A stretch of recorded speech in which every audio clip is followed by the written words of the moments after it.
Les jouets à la mode ou les jouets traditionnels aujourd'hui, un peu de nostalgie avec un fabricant français qui a disparu il y a une dizaine d'années, mais dont les collectionneurs s'arrachent encore les jouets retrouvés dans les brocantes ou dans les greniers. C'était la marque Desjous, vous vous en souvenez peut-être, à Aurillac, Anne-Marie Blanchet, Cédric Even et Patrice Der.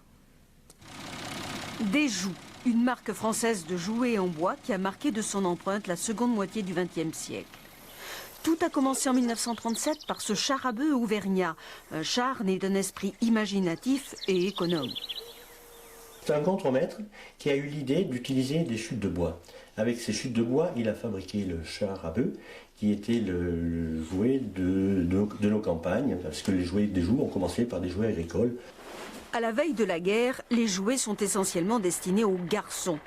Tracteurs, camions, la côte. Alain Lartigue répertorie les modèles les plus anciens de l'entreprise familiale à travers toute la France. Il vient d'en trouver deux nouveaux, dont une faucheuse. Puis pas de problème, hein, c'est du Desjous 100%. Oui, Je peux vous le certifier. Le catalogue confirme, modèle de 1939. Notre faucheuse, ben la voici. Ah ben oui.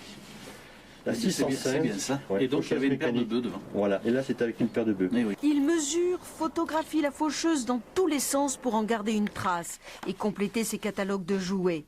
Il les a presque tous récupérés de 1939 à 1986, année où meurt l'entreprise. Et il est toujours plongé dedans car c'est la mémoire de sa famille et des anciens ouvriers. Après, on m'a appris à planter les petites pointes pour monter les articles, pour monter les jouets. Alors, les pointes étaient toutes petites, histoire de nous. On se tapait les doigts, je me t'en foutais, c'était pas des gâteaux. Les jouets Desjous, Alain Lartigue les reconnaît au premier coup d'œil. Toujours cette patine cuivrée, ce brun acajou, des teintes inimitables, car ces jouets en hêtre étaient trempés dans des colorants alimentaires, puis polis et cirés. Témoins de l'essor industriel, des réminiscences d'après-guerre, ces jouets ont évolué, d'où cette mitraillette de 1946. Et s'ils impressionnent par leur taille, c'est qu'ils étaient souvent le jouet unique de Noël il y a 40 ans. Certains ouvriers conservent encore leurs outils comme des reliques. Voilà mon marteau à moi. Il doit avoir la forme de ma main, sûrement. Les cabines de camion. Mais ce marteau, il en a pointé quelques-unes. Hein. Un attachement auquel le petit-fils est étranger totalement. Des fois, je lui dis, tiens, joue avec le char à bœuf. Mais il m'a dit, mamie, ça m'intéresse pas. Il m'a dit, moi, je préférerais un ordinateur. Désormais pièces d'antiquité, ces jouets font jaillir scènes d'enfance, images heureuses, chez des adultes nostalgiques ou des collectionneurs. Beaucoup font restaurer ces souvenirs. On essaie de leur donner une deuxième vie. On répare, on remet en état les articles qui sont abîmés. Et qu'est-ce qui est le plus souvent cassé?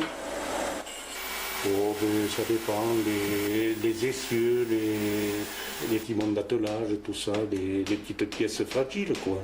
L'ancienne usine a légué son nom au hameau, mais fini les jouets. Même si Alain Lartigue, lui, teste encore leur solidité plus de 20 ans après la disparition de Desjous. Fantastique passion et plein de nostalgie dans ce reportage où on se revoyait aussi petit comme tout à l'heure.